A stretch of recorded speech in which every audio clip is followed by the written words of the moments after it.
Su estructura, al igual que la del castillo de Nueva Polonia, es impresionante. Sí, se trata de la capilla de la familia Sáenz-Trápaga de Mead, la que fue acondicionada como panteón y que, como se mencionó en la primera entrega, fue profanada en el 2019. Fue el entonces primer obispo de Tamaulipas, Monseñor Ignacio Montes de Oca, quien colocó la primera piedra de la capilla allá por el año de 1898 y la que se tuvo que haber terminado de construir a principios del siglo XX. No se sabe con exactitud, pero se piensa que se inauguró en 1905, ya que en la entrada de la capilla hay una placa que señala ese año, acompañado de la fecha 11 de febrero. En la inscripción también se puede leer: Doña Joaquina Sáenz-Trápaga de Mead dedica este panteón para depositar en él los restos de sus mayores y personas de su familia.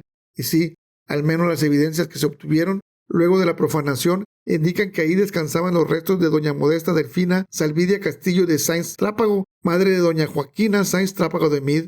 La violación de su tumba fue muy lamentable, pues como lo señaló en su momento el investigador del Centro INAH Tamaulipas, Jesús Velasco González, se trataba de la destrucción del último viso de arte funerario en nuestro estado, que emulaba una de las más solemnes prácticas del medievo europeo. Se sabe que la matriarca de la familia nació en Tampico, Tamaulipas, el 15 de junio de 1846 y que falleció el 10 de febrero de 1917 a la edad de 70 años. Su padre fue el vasco José Ramón Salvidia de Suazo y su madre, la mexicana Juana Castillo Hernández. Doña Modesta se casó el 29 de enero de 1870 a la edad de 24 años con el comerciante e industrial de origen cantábrico Ángel Sáenz-Trápago Gutiérrez de la Garmilla. Tuvo 3 hijos: María de los Ángeles Victoriana, Ángel Genaro y Joaquina Mónica Sáenz-Trápago Salvidia.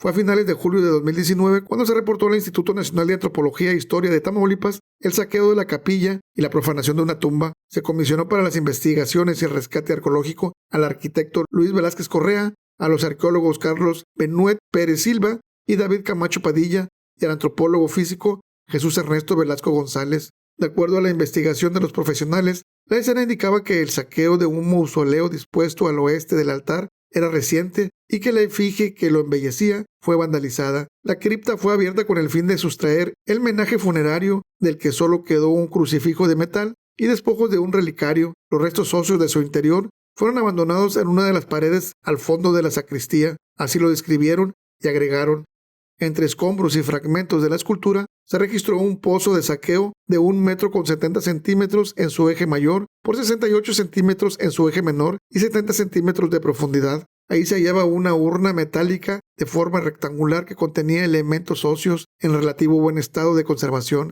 A simple vista, los expertos pudieron distinguir la presencia de un cráneo y una serie de huesos largos. El informe de los profesionales del INAH Tamaulipas señala también que mediante cribado pudieron recuperar los restos óseos removidos, incluso los más pequeños como vértebras, costillas y falanges. Este material fue embalado y etiquetado conforme su identificación anatómica y los trasladaron al laboratorio de osteología del centro del INAH Tamaulipas, en donde, tras un par de meses, su examen fue revelando una interesante historia. Se trataba de doña Modesta Delfina Salvidia Castillo de Sáenz-Trápaga, pero también el estudio reveló que se trataba de un entierro secundario, pues los restos habían sido removidos de su posición y lugar original por los descendientes a fin de integrarlos a la capilla familiar. No se sabe si en la capilla hay más cuerpos sepultados, al parecer no, pero el tiempo lo dirá.